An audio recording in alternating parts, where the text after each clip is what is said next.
দাজ্জাল কি আসলেই কোনো দ্বীপে বন্দী আছে, নাকি সে ভবিষ্যতে কোনো ইহুদি পরিবারে জন্মগ্রহণ করবে? দাজ্জাল বিষয়ে বর্ণিত সবগুলো হাদিস কি সহিহ? হাদিসগুলো সহিহ হলে এর ব্যাখ্যা কি? আজকে এই ভিডিওতে আমরা এই বিষয়গুলো নিয়ে আলোচনা করব। চলুন প্রথমেই সহিহ মুসলিম থেকে দাজ্জাল বিষয়ে একটি প্রসিদ্ধ হাদিস আপনাদের পড়ে শোনাই। ইমাম মুসলিম হাদিসটি 4টি ভিন্ন ভিন্ন সনদে বর্ণনা করলেও হাদিসটি মূলত একজন মহিলা সাহাবী হতে বর্ণিত হয়েছে। ওনার নাম ফাতিমা বিনতু কাইস রাদিয়াল্লাহু তাআলা আনহা। ওনার থেকে এই হাদিসটি মাত্র একজন তাবী বর্ণনা করেছেন, ওনার নাম শাআবী। শাআবী থেকে পরবর্তীতে একাধিক সনদে হাদিসটি বর্ণিত হয়েছে। ফাতিমা বিনতু কাইস রাদিয়াল্লাহু তাআলা আনহা বলেন, রাসূলুল্লাহ সাল্লাল্লাহু আলাইহি ওয়াসাল্লাম সালাত আদায় অন্তে হাস্যোজ্জ্বল অবস্থায় মিম্বারে বসে গেলেন। অতঃপর বললেন, প্রত্যেকেই আপন আপন স্থানে বসে যাও। তারপর তিনি বললেন, তোমরা কি জানো আমি কি জন্য তোমাদেরকে সমবেত করেছি? সাহাবায়ে কেরাম রাদিয়াল্লাহু তাআলা আনহুম বললেন, আল্লাহ ও তার রাসূলই অধিক জ্ঞাত। তিনি সাল্লাল্লাহু আলাইহি ওয়াসাল্লাম বললেন, আল্লাহ শপথ, আমি তোমাদেরকে কোনো আশা বা ভয় ভীতির জন্য জমায়েত করিনি, তবে আমি তোমাদেরকে কেবল এজন্য জমায়েত করেছি যে তামিম আদ-দারি প্রথমে খ্রিস্টান ছিল, সে আমার কাছে এসে বায়াত গ্রহণ করেছে এবং ইসলাম ধর্ম গ্রহণ করেছে। সে আমার নিকট এমন একটি কাহিনী বর্ণনা করেছে যার দ্বারা আমার সেই বর্ণনার সত্যায়ন হয়ে যায়, যা আমি দাজ্জালের ব্যাপারে তোমাদের নিকট বর্ণনা করেছিলাম। সে আমাকে বলেছে যে একবার সে লাখম ও জুজাম গোত্রের 30 জন লোক সহ একটি সামুদ্রিক জাহাজে আরোহণ করেছিল। সহিহ মুসলিমের অন্য রাওয়াতে বলা হচ্ছে, তামিম আদ-দারি সেই সমুদ্র সফরে ছিলেন না, বরং তার চাচাতো ভাই এবং সাথে আরো কিছু লোক সমুদ্রে নৌকায় সফর করেছিল। অন্য আরেকটি রাওয়াতে বলা হচ্ছে যে তামিম আদ-দারি বা তার চাচাতো ভাই নয়, বরং ফিলিস্তিনের একদল লোক সমুদ্রে নৌকায় সফর করেছিল। সামুদ্রিক ঝড় 1 মাস পর্যন্ত তাদেরকে নিয়ে খেলা করতে থাকে। অতঃপর সূর্যাস্তের সময় তারা সমুদ্রের এক দ্বীপে আশ্রয় গ্রহণ করে। তারপর তারা ছোট ছোট নৌকায় বসে ওই দ্বীপে প্রবেশ করে। দ্বীপে নামতেই জন্তুর ন্যায় এক জিনিস তাদের দেখতে পায়। তার পূর্ণ দেহ পশমে ভরা ছিল। পশমের কারণে কোনটি তার সামনের দিক বা কোনটি তার পেছনের দিক তা চেনার কোনো উপায় ছিল না। লোকেরা তাকে বলল, হতভাগা, তুই কে? সে বলল, আমি জাসাসা। লোকেরা বলল, জাসাসা আবার কি? সে বলল, ওই যে গির্জা দেখা যায় সেখানে চলো, সেখানে এক লোক গভীর আগ্রহে তোমাদের অপেক্ষা করছে। তামিম আদ-দারি রাদিয়াল্লাহু তাআলা আনহু বললেন, তার মুখে এক লোকের কথা শুনে আমরা ভয়ে শঙ্কিত হলাম যে সে আবার শয়তান নয় তো। আমরা দ্রুত পদব্রজে গির্জায় প্রবেশ করতেই দীর্ঘ আকৃতির এক লোককে দেখতে পেলাম, যা ইতিপূর্বে এমন আমরা আর কখনো দেখিনি। লোহার শিকলে বাঁধা অবস্থায় 2 হাঁটুর মধ্য দিয়ে তার উভয় হাত ঘাড়ের সাথে মিলানো ছিল। আফগান পাকিস্তান সীমান্ত অঞ্চল চিত্রালে তৈরি আফগানি পাকুল বা পাশতুন টুপি সংগ্রহ করতে আমাদের দ্য বিলিভার সুক ফেসবুক পেজে অথবা হোয়াটসঅ্যাপ নাম্বারে অর্ডার করুন। অর্ডার করতে নিচে ডেসক্রিপশন বক্সে দেয়া লিঙ্কে ক্লিক করুন। আমরা তাকে বললাম, তোর সর্বনাশ হোক, তুই কে? সে বলল, তোমরা আমার সন্ধান কিছু না কিছু পেয়েই গেছো, এখন তোমরা বলো তোমাদের পরিচয় কি? তারা বলল, আমরা আরবের বাসিন্দা, আমরা সমুদ্রের নৌকায় চড়ে ভ্রমণ করছিলাম। আমরা সমুদ্রকে উত্তাল তরঙ্গে উদ্বেলিত অবস্থায় পেয়েছি। 1 মাস পর্যন্ত ঝড়ের কবলে থেকে অবশেষে আমরা তোমার এই দ্বীপে এসে পৌঁছেছি। অতঃপর ছোট ছোট নৌকায় আরোহণ করে এই দ্বীপে আমরা প্রবেশ করেছি। তারপর সে বলল, এখন আমি নিজের ব্যাপারে তোমাদেরকে বলছি, আমি মাসিহুদ দাজ্জাল। অতি সত্বর আমি এখান থেকে বাইরে যাবার অনুমতি পেয়ে যাব। বাইরে যেয়ে আমি সমগ্র ভূপৃষ্ঠ প্রদক্ষিণ করব। 40 দিনের ভেতর এমন কোনো জনপদ থাকবে না যেখানে আমি প্রবেশ করব না, তবে মক্কা ও তাইবা এই 2 স্থানে আমার প্রবেশ নিষিদ্ধ। যখন আমি এই দুটির কোনো স্থানে প্রবেশের ইচ্ছা করব, তখন এক ফেরেশতা উন্মুক্ত তরবারি হাতে সম্মুখে এসে আমাকে বাধা দিবে। এই 2টি স্থানের সকল রাস্তায় ফেরেশতাদের পাহারা থাকবে। বর্ণনাকারী বলেন, তখন রাসূলুল্লাহ সাল্লাল্লাহু আলাইহি ওয়াসাল্লাম তার ছড়ি দ্বারা মিম্বারে আঘাত করে বললেন, এই হচ্ছে তাইবা, এই হচ্ছে তাইবা, এই হচ্ছে তাইবা। অর্থাৎ তাইবা অর্থ এ মদিনাই। সাবধান, আমি কি এই কথাটি ইতিপূর্বে তোমাদেরকে বলিনি? তখন লোকেরা বলল, হ্যাঁ আপনি বলেছেন। রাসূলুল্লাহ সাল্লাল্লাহু আলাইহি ওয়াসাল্লাম বললেন, তামিম আদ-দারির কথাটি আমার খুবই ভালো লেগেছে, যেহেতু তা সামঞ্জস্যপূর্ণ আমার ওই কথার, যা আমি তোমাদেরকে দাজ্জাল, মদিনা ও মক্কা বিষয়ে ইতিপূর্বে বলেছি। উল্লেখিত সেই দ্বীপ সিরিয়া সাগরে অথবা ইয়ামান সাগরের পার্শ্বস্থ সাগরের মাঝে অবস্থিত, যা পৃথিবীর পূর্ব দিকে অবস্থিত, পৃথিবীর পূর্ব দিকে অবস্থিত, পৃথিবীর পূর্ব দিকে অবস্থিত। এ সময় তিনি নিজ হাত দ্বারা পূর্ব দিকে ইশারাও করলেন। সহিহ মুসলিম, হাদিস নং ৭২৭৬, ৭৭, ৭৮ এবং ৭৯। এখন প্রশ্ন হচ্ছে, আল্লাহ রাসূল সাল্লাল্লাহু আলাইহি ওয়াসাল্লাম দুটি সাগরের নাম কেন বললেন? ওহির মাধ্যমে তিনি সেই দ্বীপের সন্ধান জেনে থাকলে ওনার একটি নাম বলার কথা ছিল। আরেকটি প্রশ্ন হচ্ছে, সিরিয়া সাগর বা ভূমধ্য সাগর দিয়ে তো আর লোহিত সাগরে প্রবেশ করা যায় না। লোহিত সাগরে প্রবেশ করতে না পারলে তারা কিভাবে ইয়েমান সাগরে প্রবেশ করবে? তাহলে আল্লাহ রাসূল সাল্লাল্লাহু আলাইহি ওয়াসাল্লাম দুটি সাগরের নাম কেন বলবেন? যে কোনো একটি সাগরের নাম বলার কথা। যেহেতু সিরিয়া সাগর বা ভূমধ্য সাগর দিয়ে লোহিত সাগরে প্রবেশ করা যায় না, তাই হাদিসটির এই কথার অর্থ কি যে দাজ্জালের সেই দ্বীপ সিরিয়া সাগরে অথবা ইয়ামান সাগরের পার্শ্বস্থ সাগরের মাঝে অবস্থিত। সুতরাং আল্লাহ রাসূল সাল্লাল্লাহু আলাইহি ওয়াসাল্লামের যে কোনো একটি সাগরের নাম বলার কথা। আরেকটি প্রশ্ন হচ্ছে, সিরিয়া সাগর বা ভূমধ্য সাগরের পূর্ব দিকে কোনো সাগর নেই, বরং সিরিয়া সাগর বা ভূমধ্য সাগরের পশ্চিমে আটলান্টিক মহাসাগর। যেহেতু সিরিয়া সাগরের পূর্ব দিকে কোনো সাগর নেই, তাহলে হাদিসটির এই কথার অর্থ কি যে দাজ্জালের সেই দ্বীপ পৃথিবীর পূর্ব দিকের কোনো এক সাগরে অবস্থিত? আধুনিক যুগের দুজন বিখ্যাত সালাফি আলেম মুফতি মোহাম্মদ রশিদ রিদা এবং শেখ ইবনে সালেহ আল উসাইমিন এই হাদিসটিকে সরাসরি প্রত্যাখ্যান করেছেন বা এই হাদিসটির সমালোচনা করেছেন এবং হাদিসটিকে সন্দেহযুক্ত হিসেবে বিবেচনাও করেছেন। রশিদ রিদা এবং ইবনে উসাইমিন হাদিসটিকে সন্দেহযুক্ত মনে করেছেন কারণ এই হাদিসের বিষয়বস্তু দাজ্জাল সম্পর্কিত অন্যান্য বেশি নির্ভরযোগ্য হাদিসের বিরোধিতা করে। ডক্টর ইয়াসির কাদি বলেন, আমার শিক্ষক আল উসাইমিন এই হাদিসটির বিষয় বলতেন ফিল কালবি মিনহু শাই, অর্থাৎ আমার হৃদয় আমাকে বলছে যে এই হাদিসটি ভুল। উসাইমিন বলেছেন, এই সাহি হাদিসটি অন্যান্য অনেক সাহি হাদিসের সাথে সাংঘর্ষিক। শেখ উসাইমিনের এই মন্তব্যের কারণে তার ছাত্ররা বিষয়টিকে ভালোভাবে নেননি, কারণ হাদিসটি সাহি মুসলিমে বর্ণিত হয়েছে। শেখ উসাইমিনের দুজন ছাত্র এই হাদিসের কিছু সমস্যাযুক্ত দিক উল্লেখ করেছেন। একজন হচ্ছেন কুয়েতের ডক্টর হাকিম আল মুতাইরি এবং অন্যজন আমেরিকার ডক্টর ইয়াসির কাদি। আমরা তাদের সেই উল্লেখিত পয়েন্টগুলো আপনাদের সামনে তুলে ধরছি। এটি একমাত্র হাদিস যেখানে জাসাসার কথা বলা হয়েছে, অন্য কোনো হাদিসে এর উল্লেখ নেই। এই হাদিস থেকে প্রতীয়মান হয় যে দাজ্জাল বর্তমানে এই পৃথিবীতেই জীবিত আছে, কিন্তু অন্য সকল হাদিস বলছে যে দাজ্জাল ভবিষ্যতে জন্মগ্রহণ করবে। তাছাড়া এই হাদিসটি আকলের বিরোধিতা করে, অর্থাৎ এই হাদিসটি যুক্তি এবং প্রমাণের বিরোধিতা করে, কারণ কোনো আদম সন্তানের পক্ষেই এই পৃথিবীতে 1500 বছর বা তার বেশি সময় ধরে বেঁচে থাকা সম্ভব নয়। ডক্টর হাকিম আল মুতাইরি বলেন, যদি কেউ বলে যে দাজ্জালের এই ঘটনাটি গায়েবের জগতের বিষয়, অর্থাৎ অদৃশ্যের জগতের বিষয়, তবে আমি বলবো, যেহেতু তামিম দারি এবং অন্যান্য আরো 30 জন ফিলিস্তিনের খ্রিস্টান নাবিকরা দাজ্জালকে সেই দ্বীপে দেখেছে, সেহেতু ঘটনাটি আর গায়েবের বা অদৃশ্যের বিষয় থাকে না। সাহি মুসলিমের এই হাদিসটি স্পষ্টতই বুখারী ও মুসলিমের অন্য একটি সাহি হাদিসের বিরোধী, যেখানে বলা হয়েছে পৃথিবী পৃষ্ঠে জীবিত প্রত্যেকেই আগামী 100 বছরের মধ্যে মারা যাবে। তাহলে দাজ্জাল কিভাবে 100 বছর পরও জীবিত থাকবে? আব্দুল ইবনে উমর রাদিয়াল্লাহু তাআলা আনহু হতে বর্ণিত, তিনি বলেন, নবী সাল্লাল্লাহু আলাইহি ওয়াসাল্লাম তার জীবনের শেষের দিকে আমাদের নিয়ে একদিন ঈশা সালাত আদায় করলেন। সালাম ফিরানোর পর তিনি দাঁড়িয়ে বললেন, তোমরা কি এই রাতের সম্পর্কে জানো? বর্তমানে যারা পৃথিবীতে রয়েছে আগামী 100 বছরের মাথায় তাদের কেউ আর অবশিষ্ট থাকবে না। এই হাদিসটি দাজ্জালকে বিশাল দেহী হিসেবে বর্ণনা করেছে, যেখানে অন্যান্য বর্ণনা তাকে খাটো এবং গাট্টাগোট্টা হিসেবে বর্ণনা করেছে। উবায়দা ইবনু সামিত রাদিয়াল্লাহু তাআলা আনহু সূত্রে বর্ণিত, তিনি লোকেদের নিকট হাদিস বর্ণনা করেন যে রাসূলুল্লাহ সাল্লাল্লাহু আলাইহি ওয়াসাল্লাম বলেছেন, নিশ্চয়ই আমি তোমাদের নিকট দাজ্জাল সম্পর্কে বহুবার বর্ণনা করেছি, কারণ আমি আশঙ্কা করছি তোমরা বুঝতে পারছো কিনা।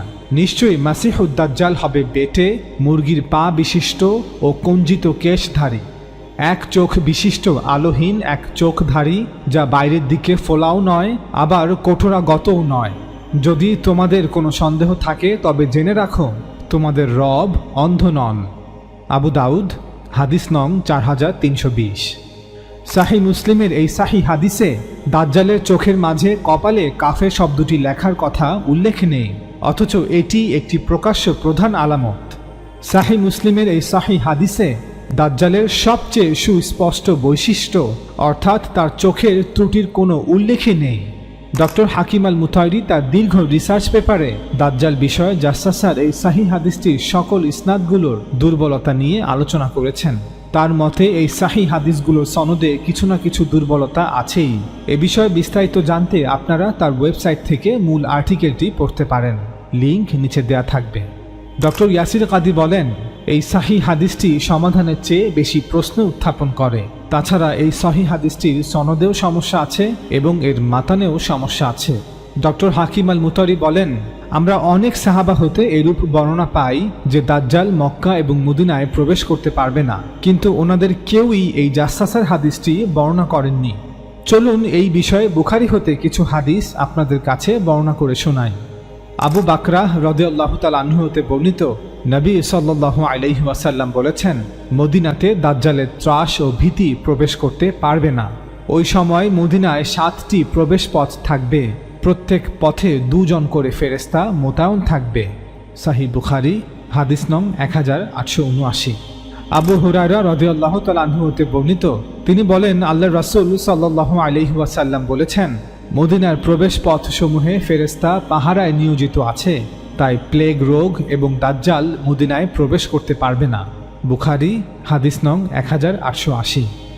আনাস ইবনে মালিক রাদিয়াল্লাহু তাআলা আনহু হতে বর্ণিত, নবী সাল্লাল্লাহু আলাইহি ওয়াসাল্লাম বলেছেন, মক্কা ও মদিনা ব্যতীত এমন কোনো শহর নেই যেখানে দাজ্জাল পদচারণ করবে না।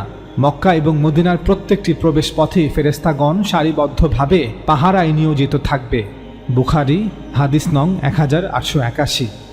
আবু সাঈদ খুদরি রাদিয়াল্লাহু তাআলা আনহু হতে বর্ণিত, তিনি বলেন, আল্লাহর রাসূল সাল্লাল্লাহু আলাইহি ওয়াসাল্লাম আমাদের সামনে দাজ্জাল সম্পর্কে এক দীর্ঘ হাদিস বর্ণনা করেছেন।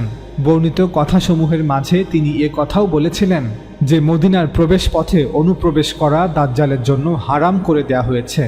বুখারী হাদিস নং 1882। আমরা ডক্টর হাকিম আল মুতায়রির সন্দেহের সাথে একমত যে যদি রাসূলুল্লাহ সাল্লাল্লাহু আলাইহি ওয়াসাল্লাম শত শত সাহাবাদের সামনে মসজিদের মিম্বারে বসে জাসাসার এই ঘটনাটি বর্ণনা করে থাকেন, তবে কেন অন্য কোনো সাহাবা হতে এই ঘটনাটির বর্ণনা আমরা খুঁজে পাই না? সাহি মুসলিম, সুনান আবু দাউদ এবং সুনান তিরমিজিতে বর্ণিত জাসাসার এই ঘটনাটি সাহি সনদে একমাত্র ফাতিমা বিনতু কাইস রাদিয়াল্লাহু তাআলা আনহা হতে বর্ণিত হয়েছে। অন্য কোনো সাহাবা হতে সাহি সনদে কোনো বর্ণনা নেই। এ থেকে সন্দেহ করা যায় যে সাহি মুসলিম, সুনান আবু দাউদ এবং সুনান তিরমিজিতে বর্ণিত জাসাসার এই হাদিসগুলো জাল হাদিস। সালাফি আলেম ডক্টর হাকিম আল মুতায়রি আরও বলেন, তামিম আদ-দারি রাদিয়াল্লাহু তাআলা আনহু একজন ফিলিস্তিনি অধিবাসী ছিলেন, যিনি ওমর রাদিয়াল্লাহু তাআলা আনহুর সময় থেকে বিভিন্ন গল্প বলার জন্য বিখ্যাত ছিলেন। সালাফি আলেম ডক্টর হাকিম আল মুতায়রির সাথে আমরাও একমত। আমাদের মতে তামিম আদ-দারি রাদিয়াল্লাহু তাআলা আনহু ইসলাম গ্রহণের পূর্বে ফিলিস্তিন বা সিরিয়ার কোনো খ্রিস্টান গল্পকারদের থেকে এই গল্পটি শুনেছেন।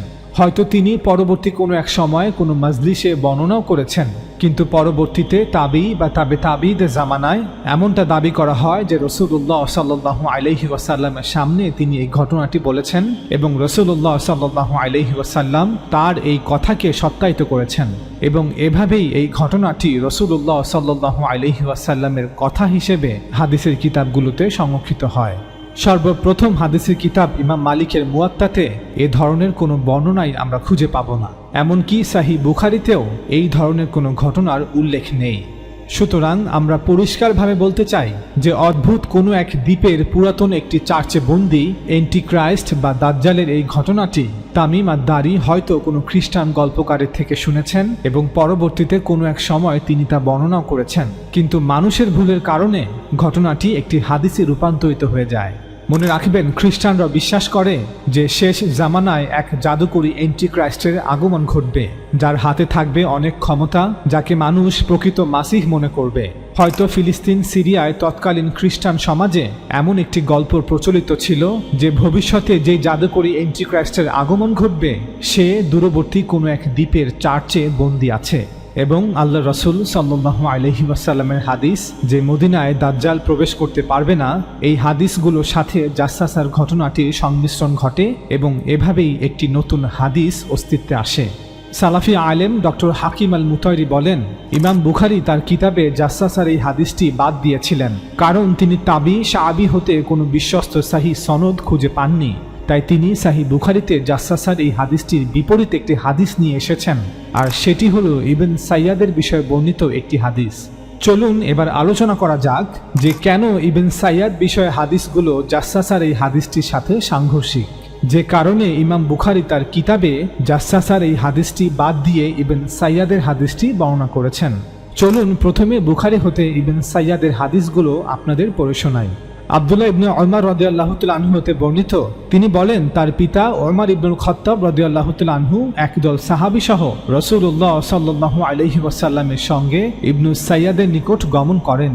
তারা সেখানে গিয়ে তাকে বানু মাগালাহের দুর্গের পাশে বালকদের খেলায় মগ্ন পেলেন। তখন সে বালেগ হবার নিকটবর্তী বয়সে পৌঁছেছে। সে নবী সাল্লাল্লাহু আলাইহি ওয়াসাল্লামের আগমন টের পেল না যতক্ষণ না রাসূলুল্লাহ সাল্লাল্লাহু আলাইহি ওয়াসাল্লাম তার হাত দিয়ে তার পিঠে মারলেন। অর্থাৎ দৃষ্টি আকর্ষণের জন্য আমরা যেভাবে পেছন থেকে কারো পিঠে আঘাত করে থাকি। তারপর তিনি সাল্লাল্লাহু আলাইহি ওয়াসাল্লাম বললেন, তুমি কি সাক্ষ্য দাও যে আমি আল্লাহর রাসূল? তখন সে নবী সাল্লাল্লাহু আলাইহি ওয়াসাল্লামের দিকে তাকিয়ে বলল, আমি সাক্ষ্য দিচ্ছি যে আপনি উম্মি সম্প্রদায়ের রাসূল, অর্থাৎ আপনি শুধু আরবদের রাসূল, যাদের কাছে পূর্বে কোনো কিতাব অবতীর্ণ হয়নি। এরপর ইবনু সাইয়াদ বলল, আপনি কি সাক্ষ্য দিচ্ছেন যে আমি আল্লাহর রাসূল? রাসূলুল্লাহ সাল্লাল্লাহু আলাইহি ওয়াসাল্লাম তাকে ধাক্কা মেরে বললেন, আমি আল্লাহ ও তার রাসূলদের উপর ঈমান রাখি, অর্থাৎ আমি আমার পূর্বে সত্য রাসূলদের উপর ঈমান রাখি। তারপর আবার তিনি ইবনু সাইয়াদকে জিজ্ঞেস করলেন, তুমি কি দেখতে পাও?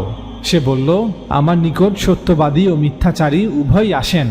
রাসূলুল্লাহ সাল্লাল্লাহু আলাইহি ওয়াসাল্লাম বললেন, বিষয়টি তোমার উপর এলোমেলো করে দেয়া হয়েছে। এরপর নবী সাল্লাল্লাহু আলাইহি ওয়াসাল্লাম তাকে বললেন, আমি তোমার পরীক্ষার জন্য কিছু গোপন রাখছি। সে বলল, তা দুঃখ, অর্থাৎ তা ধোয়া। তখন তিনি সাল্লাল্লাহু আলাইহি ওয়াসাল্লাম বললেন, দূর হও, তুমি কখনো তোমার ভাগ্যকে অতিক্রম করতে পারবে না। ওমর রাদিয়াল্লাহু তাআলা আনহু বললেন, হে আল্লাহর রাসূল, আপনি কি তার ব্যাপারে আমাকে অনুমতি দেন যে আমি তার গর্দান কেটে দেই? তখন রাসূল সাল্লাল্লাহু আলাইহি ওয়াসাল্লাম বললেন, ও যদি সেই দাজ্জালি হয় তাহলে তার উপর তোমাকে ক্ষমতা দেয়া হবে না, আর এ যদি সে না হয়ে থাকে তবে তাকে হত্যা করা তোমার জন্য ভালো হবে না। সহিহ বুখারী হাদিস নং 6173। অন্য আরেকটি রাওয়াতে বলা হচ্ছে, আব্দুল্লাহ ইবনে ওমর রাদিয়াল্লাহু তাআলা আনহু হতে বর্ণিত, তিনি বলেন, নবী সাল্লাল্লাহু আলাইহি ওয়াসাল্লাম ইবনু সাইয়াদকে বললেন, আমি একটি কথা তোমার জন্য গোপন রেখেছি। সে বলল, তা হচ্ছে কল্পনার ধোঁয়া মাত্র। নবী সাল্লাল্লাহু আলাইহি ওয়াসাল্লাম বললেন, দূর হও, তুমি তো তোমার তাকদীরকে কখনো অতিক্রম করতে পারবে না। তখন ওমর রাদিয়াল্লাহু তাআলা আনহু বললেন, আমাকে অনুমতি দিন আমি তার গর্দান উড়িয়ে দেই। তিনি সাল্লাল্লাহু আলাইহি ওয়াসাল্লাম বললেন, ছাড়ো একে, এ যদি সেই হয় তবে তুমি তাকে হত্যা করতে সক্ষম হবে না, আর যদি সে দাজ্জাল না হয় তবে তাকে হত্যা করায় তোমার কোনো কল্যাণ নেই। সহিহ বুখারী 6618। সালিম বলেন, আমি আব্দুল্লাহ ইবনে ওমর রাদিয়াল্লাহু তাআলা আনহুকে বলতে শুনেছি যে একদিন রাসূল সাল্লাল্লাহু আলাইহি ওয়াসাল্লাম এবং উবাই ইবনু কাব সেই খেজুর বাগানের দিকে রওনা হলেন যেখানে ইবনু সাইয়াদ ছিল। অবশেষে যখন রাসূল সাল্লাল্লাহু আলাইহি ওয়াসাল্লাম বাগানে প্রবেশ করলেন তখন তিনি খেজুরের গাছের আড়ালে চলতে লাগলেন। তার উদ্দেশ্য ছিল যে ইবনু সাইয়াদ তাকে দেখার আগেই যেন তিনি তার কিছু কথাবার্তা শুনে নিতে পারেন। এ সময় ইবনু সাইয়াদ তার বিছানায় একখানা চাদর গায়ে দিয়ে শুয়েছিল, আর তার চাদরের মধ্য হতে বিড়বিড় শব্দ শোনা যাচ্ছিল। ইতিমধ্যে ইবনু সাইয়াদের মা নবী সাল্লাল্লাহু আলাইহি ওয়াসাল্লামকে দেখল যে তিনি খেজুরের গাছের আড়ালে লুকিয়ে লুকিয়ে আসছেন। তখন ইবনু সাইয়াদের মা তাকে ডেকে বলল, ওহে সাফ। এটা ছিল ইবনু সাইয়াদের ডাক নাম। ওহে সাফ, এই যে মুহাম্মদ। তখন ইবনু সাইয়াদ চুপ হয়ে গেল।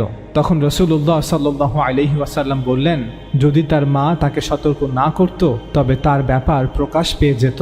সহিহ বুখারী হাদিস নং 6174। মুহাম্মদ ইবনু মুনকাদির হতে বর্ণিত, তিনি বলেন, আমি জাবির ইবনু আব্দুল্লাহ রাদিয়াল্লাহু তাআলা আনহুকে আল্লাহর কসম খেয়ে বলতে শুনেছি যে ইবনু সাইয়াদ একটা দাজ্জাল। আমি তাকে জিজ্ঞেস করলাম, আল্লাহর শপথ করে বলছেন? তিনি উত্তরে বললেন, আমি ওমর রাদিয়াল্লাহু তাআলা আনহুকে নবী সাল্লাল্লাহু আলাইহি ওয়াসাল্লামের নিকট শপথ করে এ কথা বলতে শুনেছি। তখন নবী সাল্লাল্লাহু আলাইহি ওয়াসাল্লাম এ কথা অস্বীকার করেননি। সহিহ বুখারী 7355। এই হাদিস মোতাবেক আল্লাহ রসুল সাল্লাল্লাহু আলাইহি ওয়াসাল্লাম ওমর রাদিয়াল্লাহু তাআলা আনহুর শপথকে সত্যায়িত করেছেন যে ইবনু সাইয়াদ একজন দাজ্জাল। ইবনু সাইয়াদ সম্পর্কে এই হাদিসগুলো সহিহ মুসলিমেও বর্ণনা করা হয়েছে, যেমন হাদিস নং 7234, 35, 36, 37, 7243, 44, 45, 47 এবং 48। ডক্টর হাকিম আল মুতাইরি এবং ডক্টর ইয়াসির কাদি মতে এই হাদিসগুলো জাসাসার হাদিসটির সাথে সাংঘর্ষিক। ডক্টর ইয়াসির কাদি বলেন, দাজ্জাল যদি কোনো দ্বীপে বন্দী থাকে তবে রাসূল সাল্লাল্লাহু আলাইহি ওয়াসাল্লাম কেন মদিনার একজন ইহুদি যুবক ইবনু সাইয়াদকে দাজ্জাল সন্দেহ করবেন? যদিও আমরা ডক্টর হাকিম আল মুতাইরি এবং ডক্টর ইয়াসির কাদির সাথে এ ব্যাপারে একমত যে ইবনু সাইয়াদের হাদিসগুলো জাসাসার হাদিসগুলোর সাথে সাংঘর্ষিক, তবে আমাদের মতে জাসাসার হাদিসগুলোর ন্যায় ইবনু সাইয়াদের হাদিসগুলোও সমস্যাযুক্ত। যদি এটা সত্য হয়ে থাকে যে আল্লাহ তাআলা কর্তৃক ওহীপ্রাপ্ত হয়ে আল্লাহ রাসূল সাল্লাল্লাহু আলাইহি ওয়াসাল্লাম বলেছেন যে দাজ্জালের আগমন কিয়ামতের পূর্বে ঘটবে এবং ঈসা আলাইহিস সালামের হাতে দাজ্জাল নিহত হবে, তবে আমার কাছে এটা কোনোভাবেই বোধগম্য নয় যে আল্লাহ রাসূল সাল্লাল্লাহু আলাইহি ওয়াসাল্লাম কেন ইবনে সাইয়াদকে মাসিহুদ দাজ্জাল সন্দেহ করবেন। এই হাদিসগুলো অবশ্যই সমস্যাযুক্ত, যদিও এই হাদিসগুলো সহিহ বুখারী এবং মুসলিমে বর্ণিত হয়েছে। তাছাড়া সহিহ মুসলিমে বর্ণিত কিছু হাদিসে ইবনু সাইয়াদ নিজেই দাবি করছে যে সে দাজ্জাল নয়। আবার সহিহ বুখারীর হাদিসে ওমর রাদিয়াল্লাহু তাআলা আনহু শপথ করে বলছেন যে ইবনু সাইয়াদ দাজ্জাল, এবং আল্লাহ রাসূল সাল্লাল্লাহু আলাইহি ওয়াসাল্লাম ওমর রাদিয়াল্লাহু তাআলা আনহুর এই শপথকে সত্যায়িত করেছেন। অর্থাৎ এই সহিহ হাদিসগুলো একটি আরেকটির সাথে সাংঘর্ষিক। চলুন আমরা এবার সহিহ মুসলিম হতে সেই হাদিসগুলো দেখে নেই যেখানে ইবনু সাইয়াদ নিজেই দাবি করেছে যে সে দাজ্জাল নয়। আবু সাঈদ আল খুদরি রাদিয়াল্লাহু তাআলা আনহু হতে বর্ণিত, তিনি বলেন, আমরা একবার হজ এবং উমরার উদ্দেশ্যে রওনা হলাম। আমাদের সঙ্গে ইবনু সাইয়াদও ছিল। তারপর কোনো এক মঞ্জিলে আমরা অবতরণ করলাম, অর্থাৎ বিরতি নিলাম। লোকেরা এদিক সেদিক ছড়িয়ে পড়ল। আমি এবং ইবনু সাইয়াদ একটি স্থানে বিশ্রাম নিচ্ছিলাম। লোকেরা ইবনু সাইয়াদের ব্যাপারে যে কথাগুলো কানাকানি করত, এ কারণে আমি ইবনু সাইয়াদের ব্যাপারে অত্যাধিক ভীত ও ঘাবড়িয়ে গিয়েছিলাম। তিনি বলেন, ইবনু সাইয়াদ তার দ্রব্য সামগ্রী আমার সাথে এনে রাখল। আমি বললাম, গরম খুব বেশি মনে হচ্ছে, তুমি যদি ওই দ্রব্য সামগ্রী ওই গাছের নিচে রাখতে তবে ভালো হতো। এই কথা শুনে সে তাই করল। তারপর আমাদের জন্য কতগুলো বকরি নিয়ে আসা হলো। এ দেখে ইবনু সাইয়াদ সেখানে গেল এবং এক পাত্র দুধ নিয়ে এলো। এরপর সে আমাকে বলল, হে আবু সাঈদ, তুমি দুধ পান করে নাও। আমি বললাম, গরম খুব বেশি আর দুধও গরম। আবু সাঈদ আল খুদরি রাদিয়াল্লাহু তাআলা আনহু বলেন, তার হাতে দুধ পান করা বা তার হাত থেকে দুধ গ্রহণ করা আমি পছন্দ করিনি। এ দেখে ইবনু সাইয়াদ বলল, হে আবু সাঈদ, লোকেরা আমার ব্যাপারে যেসব কথাবার্তা বলছে, এখন আমার ইচ্ছে হয় যে আমি একটি রশি নিয়ে সেটা গাছে লটকিয়ে ফাঁসি দিয়ে মরে যাই এবং তাদের এই কথাগুলো থেকে পরিত্রাণ লাভ করি। তারপর সে বলল, হে আবু সাঈদ, তোমাদের আনসার সম্প্রদায়ের চেয়ে রাসূল সাল্লাল্লাহু আলাইহি ওয়াসাল্লামের হাদিস আর কারো কাছে অজানা নেই। অর্থাৎ তোমরা তো রাসূল সাল্লাল্লাহু আলাইহি ওয়াসাল্লামের সকল কথাই জানো। তুমি কি রাসূল সাল্লাল্লাহু আলাইহি ওয়াসাল্লামের হাদিস সম্বন্ধে সবচেয়ে বেশি জ্ঞাত নও? রাসূলুল্লাহ সাল্লাল্লাহু আলাইহি ওয়াসাল্লাম কি বলেননি যে সে ব্যক্তি অর্থাৎ দাজ্জাল কাফির হবে, অথচ আমি একজন মুসলিম? রাসূলুল্লাহ সাল্লাল্লাহু আলাইহি ওয়াসাল্লাম কি বলেননি যে দাজ্জাল নিঃসন্তান হবে আর তার কোনো সন্তান হবে না, অথচ মদিনায় আমি আমার সন্তান রেখে এসেছি, অর্থাৎ আমার তো সন্তান আছে। রাসূলুল্লাহ সাল্লাল্লাহু আলাইহি ওয়াসাল্লাম কি বলেননি যে দাজ্জাল মক্কা ও মদিনা প্রবেশ করতে পারবে না, অথচ আমি মদিনার অধিবাসী এবং মদিনা থেকে এসেছি এবং হজ ও উমরার উদ্দেশ্যে মক্কা যাবার ইচ্ছা করছি। আবু সাঈদ আল খুদরি রাদিয়াল্লাহু তাআলা আনহু বলেন, তার কথায় আমি তাকে বিশ্বাস করার কাছাকাছি পৌঁছে গিয়েছিলাম। অতঃপর ইবনু সাইয়াদ বলল, আল্লাহর শপথ, আমি তাকে অর্থাৎ দাজ্জালকে চিনি, তার জন্মস্থানও চিনি এবং এখন সে কোথায় অবস্থান করছে তাও আমি জানি। আবু সাঈদ আল খুদরি রাদিয়াল্লাহু তাআলা আনহু বলেন, এ কথা বলে সে আমাকে দ্বিধা ও সংশয়ে ফেলে দিল। লোকেরা ইবনু সাইয়াদকে জিজ্ঞেস করল, তুমি যদি দাজ্জাল হও তাতে কি তুমি আনন্দিত হবে? উত্তরে সে বলল, যদি আমাকে দাজ্জাল রূপে সাব্যস্ত করা হয় তবে আমি তাতে নারাজ হব না। এ কথা শুনে আমি বললাম, তোমার সারাটা দিন ধ্বংস হোক, অকল্যাণকর হোক।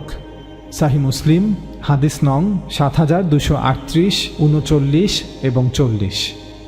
সাহিহ মুসলিমের এই তিনটি হাদিস থেকে এটা স্পষ্ট যে ইবনু সাইয়াদ পরবর্তীতে ইসলাম গ্রহণ করেছিল, কিন্তু আবার সেই হজের সফরে বলছে যদি তাকে দাজ্জাল রূপে সাব্যস্ত করা হয় তবে সে তাতে নারাজ হবে না। যদি এমন কথা কোনো মুসলমান জেনে শুনে বুঝে বলে থাকে তবে নিশ্চয়ই তার ঈমান থাকবে না। তাহলে কেন তাকে মুরতাদ ঘোষণা করা হয়নি? সেখানে শত শত সাহাবা এবং তাবিরা মওজুদ ছিলেন, কেন তার বিরুদ্ধে কোনো ব্যবস্থা গ্রহণ করা হয়নি? আসলে এই হাদিসগুলোর একটি অংশ আরেকটি অংশের সাথে সাংঘর্ষিক। এই হাদিসগুলোর উপর ভরসা করে নিশ্চিতভাবে কিছু দাবি করা মোটেও উপযুক্ত হবে বলে আমি মনে করছি না। এই সবগুলো হাদিসই সমস্যাযুক্ত।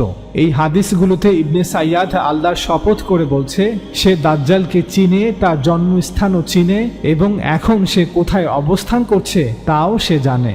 ইবনু সাইয়াদের এই দাবির প্রেক্ষিতে আমরা নিশ্চিতভাবেই বলতে পারি যে সে মিথ্যা বলছে, কারণ দাজ্জাল 1500 বছর পূর্বে পৃথিবীতে কোথাও অবস্থান করছিল না। যে দাজ্জাল 1000 বছর পর জন্মগ্রহণ করবে তার সম্পর্কে ইবনু সাইয়াদের নিশ্চিত জ্ঞান থাকা বা দাজ্জাল পৃথিবীতে অবস্থান করছে এমন দাবি করা একটি মিথ্যা বানোয়াট কল্পনাপ্রসূত কথা ছাড়া আর কিছুই নয়। চলুন আমরা এবার পূর্বের আলোচনায় ফিরে যাই। আল্লাহ রাসূল সাল্লাল্লাহু আলাইহি ওয়াসাল্লাম কি সত্যি ইবনে সাইয়াদকে মাসিহুদ দাজ্জাল সন্দেহ করেছিলেন? আমাদের সকলের মনে রাখা উচিত যে রাসূল সাল্লাল্লাহু আলাইহি ওয়াসাল্লাম আপনার আমার মতো কোনো সাধারণ ব্যক্তি নন। তিনি আল্লাহর একজন রাসূল, যিনি সর্বাবস্থায় আল্লাহর আশ্রয়ে ছিলেন। আল্লাহ তাআলার পক্ষ হতে যার কাছে ওহী অবতীর্ণ হয়। যদি দাজ্জাল কিয়ামতের একটি আলামত হয়ে থাকে তবে দাজ্জালের আগমন নিঃসন্দেহে ধর্মের বিষয়বস্তু। আর ধর্মের বিষয়বস্তু সম্পর্কে আল্লাহ তাআলা জিবরিলের মাধ্যমে অবশ্যই তার রাসূলকে জানিয়েছিলেন যে দাজ্জাল কবে আসবে। অতএব এমনটা ভাবার কোনো কারণ নেই যে রাসূল সাল্লাল্লাহু আলাইহি ওয়াসাল্লাম ইবনে সাইয়াদকে মাসিহুদ দাজ্জাল সন্দেহ করবেন, কারণ আমরা সহিহ বুখারী এবং সহিহ মুসলিমের বিভিন্ন সহিহ হাদিস থেকেই জানতে পারি যে আল্লাহ তাআলা নবী সাল্লাল্লাহু আলাইহি ওয়াসাল্লামকে পূর্বেই জানিয়েছিলেন যে দাজ্জালের আগমন কিয়ামতের পূর্বে ঘটবে এবং ঈসা আলাইহিস সালামের হাতে দাজ্জাল নিহত হবে। কেউ হয়তো বলতে পারেন যে আসলে দাজ্জাল কবে আসবে তা রাসূল সাল্লাল্লাহু আলাইহি ওয়াসাল্লামকে আল্লাহ তাআলা পরে জানিয়েছেন বা জিবরিলের মাধ্যমে তাকে পরে জানানো হয়েছে, তাই তিনি সাল্লাল্লাহু আলাইহি ওয়াসাল্লাম ইবনু সাইয়াদকে মাসিহুদ দাজ্জাল সন্দেহ করেছেন। আমরা এমন ধারণার জবাবে বলবো, রাসূল সাল্লাল্লাহু আলাইহি ওয়াসাল্লাম যদি ইবনু সাইয়াদকে মাসিহুদ দাজ্জাল সন্দেহ করেই থাকেন তবে এটা নিশ্চিতভাবেই বলা যায় যে নবী সাল্লাল্লাহু আলাইহি ওয়াসাল্লাম জানতেন দাজ্জাল কি এবং দাজ্জালের মিশন কি। কারণ দাজ্জাল সম্পর্কে কিছু না জেনে থাকলে তিনি সাল্লাল্লাহু আলাইহি ওয়াসাল্লাম কেন এবং কিভাবে কাউকে দাজ্জাল সন্দেহ করতে পারবেন? দাজ্জাল সম্পর্কে তার ধারণা না থাকলে তিনি কিভাবে ইবনু সাইয়াদকে দাজ্জাল সন্দেহ করবেন?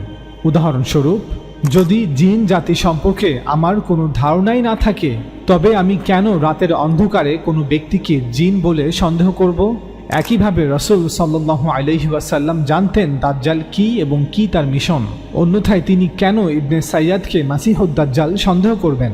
আমাদের সহজ সরল দাবি হচ্ছে রাসূল সাল্লাল্লাহু আলাইহি ওয়াসাল্লাম ইবনে সাইয়াদকে মাসিহুদ দাজ্জাল সন্দেহ করেননি, কারণ সহিহ বুখারী ও সহিহ মুসলিমের একাধিক সহিহ হাদিস অনুযায়ী তিনি সাল্লাল্লাহু আলাইহি ওয়াসাল্লাম জানতেন দাজ্জালের আগমন কিয়ামতের পূর্বে ঘটবে এবং ঈসা আলাইহিস সালামের হাতে দাজ্জাল নিহত হবে। এখন প্রশ্ন হতে পারে যে ইবনে সাইয়াদের ঘটনা কি পুরোটাই মিথ্যা? তাকে নিয়ে এমন কোনো ঘটনাই কি ঘটেনি? রাসূল সাল্লাল্লাহু আলাইহি ওয়াসাল্লাম আসলেই তাকে মাসিহুদ দাজ্জাল সন্দেহ করেননি? এর উত্তরে আমরা বলবো, আসলে এ বিষয়ে নিশ্চিতভাবে কিছুই বলা সম্ভব নয়। তবে আল্লাহর উপর ভরসা করে আমরা ধারণা করতে পারি যে হয়তো কোনো কোনো সাহাবা ইবনু সাইয়াদের ইহুদি ধর্ম ত্যাগ করে ইসলাম ধর্ম গ্রহণকে সন্দেহের চোখে দেখতেন। এজন্য হয়তো তাকে কেউ কেউ ভণ্ড মনে করতেন। এই অর্থে ইবনু সাইয়াদকে ভণ্ড বা দাজ্জাল বলা হয়ে থাকতে পারে।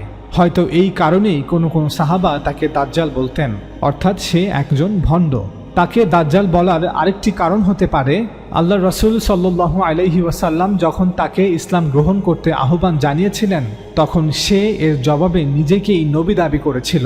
এই দুটি কারণে যে কোনো একটি অথবা উভয়টির কারণেই ইবনে সাইয়াদকে কোনো কোনো সাহাবা দাজ্জাল মনে করতেন। হয়তো এই দুটি কারণে যে কোনো একটি অথবা উভয়টির কারণেই ইবনে সাইয়াদকে দাজ্জাল বলা হয়ে থাকতে পারে। আরবিতে দাজ্জাল শব্দের অর্থ ভণ্ড বা প্রতারক। ভণ্ড নবীদেরকে আল্লাহ রাসূল সাল্লাল্লাহু আলাইহি ওয়াসাল্লাম এই কারণেই দাজ্জাল বলে অভিহিত করেছিলেন। বুখারী এবং আবু দাউদের একটি হাদিস অনুযায়ী আল্লাহ রাসূল সাল্লাল্লাহু আলাইহি ওয়াসাল্লাম বলেন, কিয়ামত কায়েম হবে না যে পর্যন্ত প্রায় ৩০ জন মিথ্যাচারী দাজ্জালের আবির্ভাব না হবে। এরা সবাই নিজেকে আল্লাহর রাসূল বলে দাবি করবে। সহিহ বুখারী হাদিস নং 3609। অবিলম্বে আমার উম্মতের মধ্যে ৩০ জন মিথ্যাবাদীর আবির্ভাব ঘটবে। তাদের প্রত্যেকেই নিজেকে নবী বলে দাবি করবে, অথচ আমি সর্বশেষ নবী এবং আমার পরে আর কোনো নবী আসবে না। আবু দাউদ হাদিস নং 4252। এই হাদিসগুলো থেকে এটা পরিষ্কার যে নবী সাল্লাল্লাহু আলাইহি ওয়াসাল্লামের আগমনের পর যদি কেউ নিজেকে নবী হিসেবে দাবি করে, তবে সে ভণ্ড প্রতারক, অর্থাৎ সে দাজ্জাল। কারণ দাজ্জাল শব্দের অর্থই হচ্ছে ভণ্ড প্রতারক। হয়তো এই অর্থেই অনেকে ইবনে সাইয়াদকে দাজ্জাল মনে করত। সুতরাং ইবনে সাইয়াদ বিষয়ে আমাদের দাবি হচ্ছে, সাহাবাদের কেউ কেউ হয়তো তাকে একজন দাজ্জাল মনে করত, কিন্তু পরবর্তীতে তাবেঈ বা তাবেঈদের জামানায় তাকে মাসিহুদ দাজ্জাল বলা হয়ে থাকতে পারে। অর্থাৎ সময়ের সাথে সাথে ইবনু সাইয়াদ দাজ্জাল থেকে মাসিহুদ দাজ্জাল পরিচিতি লাভ করে। এটি আমাদের ব্যাখ্যা। তবে প্রকৃত সত্য আল্লাহ তাআলাই ভালো জানেন। আমরা এই দীর্ঘ আলোচনা হতে প্রমাণ করার চেষ্টা করলাম যে সহিহ মুসলিমে বর্ণিত জাসসাসের হাদিসগুলো নিঃসন্দেহে সমস্যাযুক্ত এবং দলিল হিসেবে গ্রহণযোগ্য নয়। যদিও এই হাদিসগুলো সহিহ বুখারী এবং সহিহ মুসলিমে সহিহ সনদে বর্ণিত হয়েছে। একইভাবে সহিহ বুখারী ও সহিহ মুসলিমে বর্ণিত ইবনে সাইয়াদের হাদিসগুলোও সমস্যাযুক্ত এবং দলিল হিসেবে গ্রহণযোগ্য নয়। রাসূল সাল্লাল্লাহু আলাইহি ওয়াসাল্লাম ইবনে সাইয়াদকে মাসিহুদ দাজ্জাল সন্দেহ করেননি। তবে সাহাবাদের কেউ কেউ হয়তো তাকে একজন দাজ্জাল মনে করত, অর্থাৎ তাকে ভণ্ড প্রতারক মনে করত। কারণ আল্লাহ রাসূল সাল্লাল্লাহু আলাইহি ওয়াসাল্লাম যখন তাকে ইসলাম গ্রহণ করতে আহ্বান জানিয়েছিলেন, তখন সে এর জবাবে নিজেকেই নবী দাবি করেছিল। পাশাপাশি হয়তো কোনো কোনো সাহাবা ইবনে সাইয়াদের ইহুদি ধর্ম ত্যাগ করে ইসলাম ধর্ম গ্রহণকেও সন্দেহের চোখে দেখতেন। তাই সাহাবাদের কেউ কেউ হয়তো তাকে একজন দাজ্জাল মনে করত, কিন্তু পরবর্তীতে তাবেঈ বা তাবেঈদের জামানায় তাকে ভুলবশত দাজ্জাল থেকে মাসিহুদ দাজ্জাল বলা হয়ে থাকতে পারে। অর্থাৎ সময়ের সাথে সাথে সে দাজ্জাল থেকে মাসিহুদ দাজ্জাল পরিচয়ে পরিচিত হয়ে যায়। তবে প্রকৃত সত্য আল্লাহই ভালো জানেন।